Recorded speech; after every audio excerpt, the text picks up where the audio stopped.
மாண்புமிகு அமைச்சர்களுக்கும் மதிப்பிற்குரிய சிறப்பு விருந்தினர்களுக்கும் அனைவருக்கும் என்னுடைய வணக்கம்.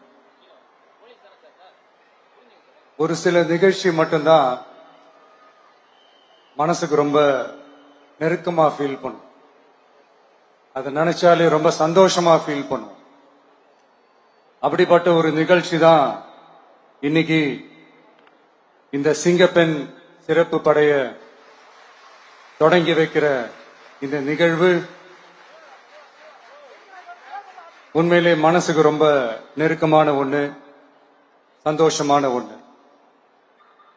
நம்ம பாட்டி, அம்மா, அக்கா, தங்கைகள், ஒவ்வொரு வீட்டில் இருக்கிற பெண் குழந்தைகள், இவங்க எல்லாருக்குமான பாதுகாப்பை உறுதி செய்வோம்னு சொன்னோம்.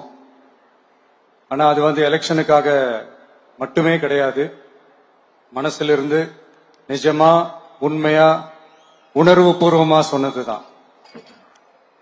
பெண்களுக்கு எதிரான இந்த கொடுமைகள்ல நமக்கு எப்பவுமே 0 டாலரன்ஸ் தான். அதுல ரொம்ப உறுதியா இருக்கிறோம். சோ சொன்னது எல்லாமே செய்யணும். கொஞ்சம் கொஞ்சமா, படிப்படியா அதை செயல்ல கொண்டு வரணும். அதுல ரொம்ப தெளிவா இருக்கிறோம். அதனாலதான் ஆட்சிக்கு வந்த உடனே இந்த குறைஞ்ச நாட்களுக்குள்ளேயே இதை நடைமுறைக்கு கொண்டு வந்திருக்கிறோம். தமிழ்நாட்டில் இருக்கிற பெண்கள், பெண் குழந்தைகள் எல்லாருமே பாதுகாப்பா, தன்னம்பிக்கையோட இருக்கணும். அதுக்கான முதல் கட்டம் தான் இந்த ஸ்டெப். இது மனசுக்கு ஒரு மன நிறைவை கொடுத்தாலும், அதே நேரத்தில் பெண்களை பத்தின சில செய்திகள்லாம் கேட்கும் போது உண்மையிலேயே மனசு பதறுது, கண்ணு கலங்குது. அது கண்ட்ரோல் பண்ணவே முடியல. ஏன்னா நடக்கிற கொடுமைகள்லாம் யாருக்குங்க? நம்ம குடும்பத்தை சேர்ந்தவங்க தானே. எப்படி மனசு பதறாம இருக்கும்? அதனால பெண்களுக்கு எதிராக இதெல்லாம் ஏன் நடக்குது, எதுக்கு நடக்குதுன்றது மத்தவங்க மாதிரி ரீல்ஸ்லயும் இன்ஸ்டாலையும் தேடிட்டு இருக்க முடியாது. ரியாலிட்டிய புரிஞ்சுக்கணும்.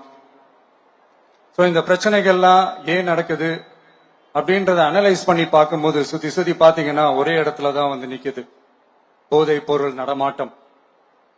அதை வேரோட பிடுங்கி எறியணும். இது 2026 போன மாசம் மே மாசம் 10ஆம் தேதி இந்த பிரச்சனை புதுசா முளைச்சு வந்துடல. இது பல வருஷமா இருக்கிற பிரச்சனை. பல வருஷமா இதை கண்டுக்காம விட்டதுதான் அந்த வேர் இவ்வளவு ஆழமா பரவி இருக்குது. இத பல வருஷமா கண்டுக்காம விட்டது யாருன்றது நான் சொல்லிதான் உங்களுக்கு தெரியணும்னு அவசியம் இல்லை. அது உங்களுக்கே நல்லா தெரியும். இப்ப அதை பத்தி பேசியும் பிரயோஜனம் இல்லை.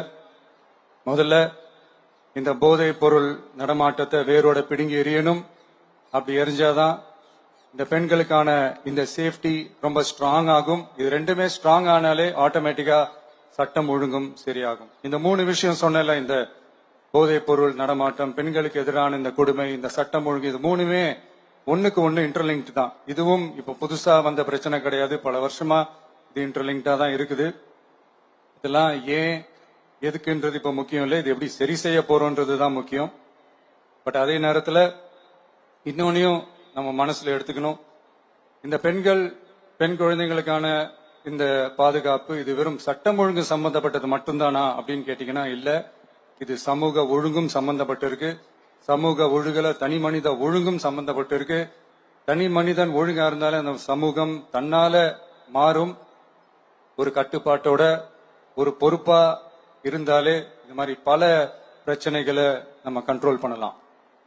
படிக்கிற இடத்துல, வேலைக்கு போற இடத்துல, டிராவல் டைம்ல, ஆனா டெய்லி லைஃப்ல பயம் இல்லாம மரியாதையோட நம்ம பெண்கள் வாழணும். அதுக்கான ஒரு அட்மாஸ்பியரை நம்ம கிரியேட் பண்ணணும். அதுதான் நம்மளுடைய ஃபர்ஸ்ட் டார்கெட்டு. இவ்வளவு நேரம் நான் இதெல்லாம் ரொம்ப சாஃப்டா சொல்லிட்டு இருந்தேன். ஆனா பெண்களை தொந்தரவு செஞ்சுட்டு அப்படியே எஸ்கேப் ஆகி போயிடலாம்னு நினைக்கிறவங்களுக்கு நான் ஒரு வார்னிங்காவே சொல்றேன். பெண்கள் பாதுகாப்பை டிஸ்டர்ப் பண்றவங்க யாரா இருந்தாலும் அது சகிச்சுக்கவே முடியாது. அவங்களுக்கான தண்டனைக்கான அந்த நடவடிக்கைகள் எல்லாமே போலீஸ் டிபார்ட்மெண்ட்ல இருந்து ரொம்ப கடுமையான ஒரு தண்டனையா இருக்கும். கடுமையான ஒரு நடவடிக்கைகளா இருக்கும். அந்த தண்டனை, அவங்களுக்கான அந்த சார்ஜ் ஷீட் எல்லாமே ரொம்ப ஃபாஸ்டா, ஸ்பீடா அது செயல்படுத்தப்படும். என்ன ஒண்ணு, அந்த ஸ்பீட்ல நிரபராதிகள் யாரும் தண்டிக்கப்பட்டிருக்கூடாது. இதையும் காவல் அதிகாரிகள் மைண்ட்ல எடுத்துக்கணும். தப்பு செஞ்சவங்களுக்கு மட்டுமே அந்த உண்மையான கடுமையான தண்டனை கோர்ட் மூலியமா வாங்கி தரணும்.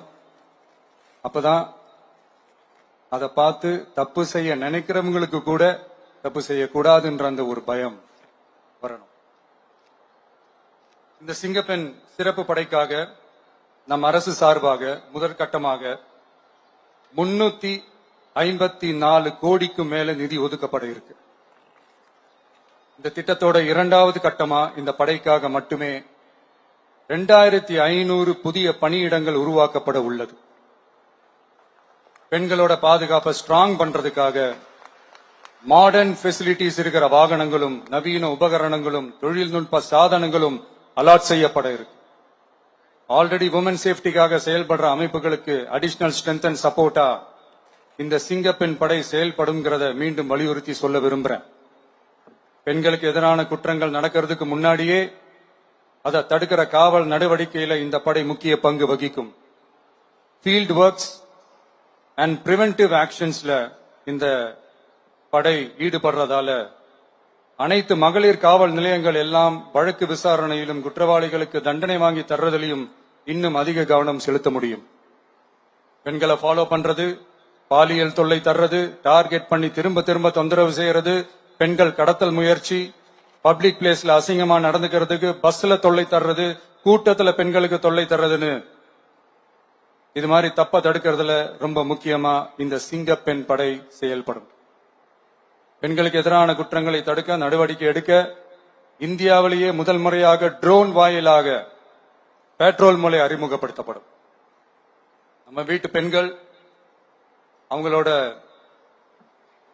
ட்ரீம்ஸ் அண்ட் எக்ஸ்பெக்டேஷன்ஸ் என்ன அப்படின்றத நம்ம அரசு நல்லாவே புரிஞ்சு வச்சிருக்கு. அதை கொஞ்சம் கொஞ்சமா நாங்க செயல்படுத்துவோம். உங்களுக்கான மரியாதையும் தான், உங்களுக்கான அந்த கண்ணியமும் தான் நம்ம அரசினுடைய highest and most important priority. ஒரு கவர்மெண்டோட அந்த விஷன் அண்ட் டார்கெட் ஆனஸ்டா இருந்தாலே போதும். பிளான்ஸ் அண்ட் அட்டெம்ப்ட்ஸ் அது போற பாதை சரியா இருக்கும்னு சொல்லுவாங்க. அப்படிப்பட்ட ஒரு கவர்மெண்ட் தான் நம்மளுடைய கவர்மெண்ட், உங்களுக்கான கவர்மெண்ட். இந்த ஷார்ட் ஸ்பேன்ல இந்த சிங்கப்பெண் சிறப்பு படைய நடைமுறைக்கு கொண்டு வந்து இதுக்கு ரொம்ப கடுமையா உழைச்ச காவல்துறை அதிகாரிகளுக்கும் பணியாளர்களுக்கும் இந்த நேரத்தில் என்னுடைய பாராட்டுகளை தெரிவிச்சுக்கிறேன். இந்த நேரத்தில் என்னை பொறுத்த வரைக்கும் ஒரு கவர்மெண்டோட முதல் சக்சஸ், முழு சக்சஸ் இன்ஃப்ராஸ்ட்ரக்சரோட வளர்ச்சியிலையோ பொருளாதார வளர்ச்சியிலையோ மட்டுமே இல்லை, அந்த ஸ்டேட்டோட பெண்களும் குழந்தைகளும் மரியாதையா வாழ்றாங்களா அப்படின்றதுல தான் அந்த கவர்மெண்டோட முழு சக்சஸுமே இருக்கு. அதோட சேர்ந்ததுதான் மற்ற எல்லா வளர்ச்சியும். அதுலயும் நாங்க கவனம் ஃபுல் கான்சென்ட்ரேட் பண்ணுவோம். கான்பிடென்டா இருங்க, நல்லதே நடக்கும், வெற்றி நிச்சயம். மீண்டும் சந்திக்கும் வரை நன்றி, வணக்கம்.